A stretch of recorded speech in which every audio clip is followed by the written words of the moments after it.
दुनिया में सबसे बेहतर शिक्षा व्यवस्था फिनलैंड की मानी जाती है। यहाँ की व्यवस्था की मुरीद पूरी दुनिया है, क्योंकि यहाँ पढ़ाई का तरीका बिल्कुल अलग और अनोखा है।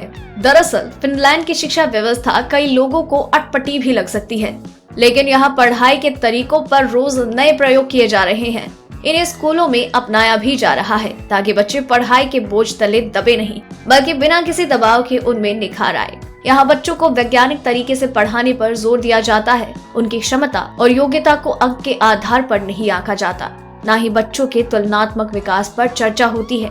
दुनिया भर के शिक्षक फिनलैंड के शैक्षणिक तरीके से सबक ले रहे हैं, लेकिन इन सब में यहाँ के शिक्षकों की विशेष ट्रेनिंग का बड़ा योगदान है। आपको बता दें कि फिनलैंड में अध्यापन को सबसे सम्मानजनक पेशा माना जाता है, और आज हम उसी पे चर्चा करेंगे कि आखिर किन तरीकों से फिनलैंड की शिक्षा व्यवस्था बेहतर है।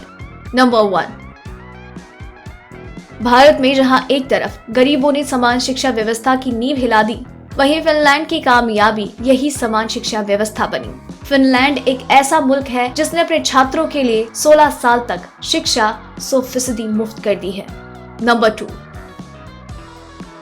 दूसरी बड़ी बात यह है कि यहाँ स्कूलों में कोई इम्तिहान नहीं लिया जाता। छात्रों को क्लास 6 से पहले किसी भी तरह का कोई इम्तिहान नहीं देना पड़ता। सिर्फ एक स्टैंडर्ड देशव्यापी इम्तिहान होता है, जो 16 साल की उम्र में स्कूल पास करने के बाद ही लिया जाता है। नंबर 3, फिनलैंड में भारत की तरह शिक्षा में गैर बराबरी देखने को नहीं मिलती। यहाँ के गांव और शहरों की शिक्षा व्यवस्था एक जैसी होती है। नंबर 4, बच्चों की प्राइमरी तालीम ही उसकी असली शिक्षा होती है। यही प्राइमरी शिक्षा छात्रों के जीवन की दशा और दिशा तय करती है, और इसीलिए यहाँ सरकार की तरफ से स्कूलों को निर्देश दिए गए हैं कि वो अपने स्कूल के हर छात्र की तालीम पर ध्यान दें, बजाय इसके कि सिर्फ चंद टॉपर छात्र पैदा करके स्कूल का नाम रोशन करने की जुगत लगाएं। नंबर 5, फिनलैंड में प्राइमरी शिक्षा प्राइवेट स्कूलों और सरकारी स्कूलों दोनों में ही एक समान है। कमाल की बात यह है कि मुल्क के 99% बच्चे सरकारी स्कूल में पढ़ते हैं। दूसरी तरफ कोई प्राइवेट ट्यूशन इंडस्ट्री भी नहीं है, क्योंकि छात्रों को इसकी जरूरत ही नहीं है।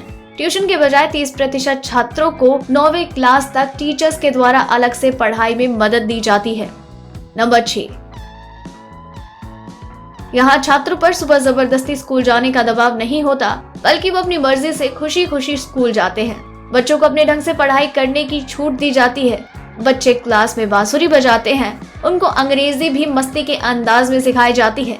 यहाँ के स्कूल में फिनिश और स्वीडिश बोली जाती है, इसलिए इनको अंग्रेजी सिखाने के लिए अंग्रेजी गाने सिखाए जाते हैं। नंबर 7, कुछ लोगों के लिए फिनलैंड में तालीम हासिल करना एक सपने की दुनिया में जाकर शिक्षा प्राप्त करने जैसा है। यहाँ एक दिन में बच्चों को 1.25 घंटे तक लंच ब्रेक मिलता है, वहीं टीचर एक दिन में सिर्फ 4 घंटे एक क्लास में पढ़ाते हैं। शिक्षा व्यवस्था पूरी तरह सरकारी है। नंबर 8, यहाँ दुनिया के सबसे तेज और सबसे कमजोर छात्रों के बीच फासला सबसे कम है। स्कूलों में सिर्फ मेधावी छात्रों को जगह नहीं मिली है, बल्कि कमजोर छात्रों पर भी पूरा ध्यान दिया जाता है। कुछ छात्र जो पढ़ाई में कमजोर हैं, उनकी ज्यादा मदद की जाती है, और यही वजह है कि यहाँ 93% बच्चे हाई स्कूल ग्रेजुएट हैं। नंबर 9, शिक्षक किसी भी शिक्षा व्यवस्था की सबसे अहम कड़ी होते हैं, इसलिए फिनलैंड में टीचर बनना सबसे सम्मानित प्रोफेशन माना जाता है।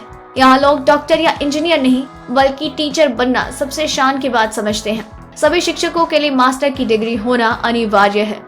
नंबर 10, यहाँ टीचर्स के पास दिन में इतना समय होता है कि वो आपस में मिल बैठकर सिलेबस से जुड़ी बातों पर नई रणनीति तैयार कर सके। किसी भी क्लास में 15 मिनट से ज्यादा नहीं पढ़ाया जा सकता, ताकि वो बाकी वक्त अपने हिसाब से गुजार सके। लंच ब्रेक भी कम से कम 1.25 घंटे का होता है। शिक्षकों को सिलेबस का केवल एक मोटा मोटा खाका ही दिया जाता है, और शिक्षक अपने हिसाब से तय करते हैं कि वो छात्रों को किस ढंग से पढ़ाएंगे। आपको फिनलैंड से जुड़ी ये रोचक जानकारी कैसी लगी, हमें नीचे कमेंट सेक्शन में जरूर बताइएगा, और इसे लाइक और शेयर जरूर कीजिएगा। और इसी तरह के और भी कई रोचक तथ्य आपको हर रात 9 बजे चैनल पर यूं ही जानने को मिलेंगे, इसलिए चैनल के साथ बने रहिए। डेली ट्रेंडिंग न्यूज की रिपोर्ट सब्सक्राइब करें हमारा चैनल ऐसी ही लेटेस्ट और इंटरेस्टिंग न्यूज के लिए।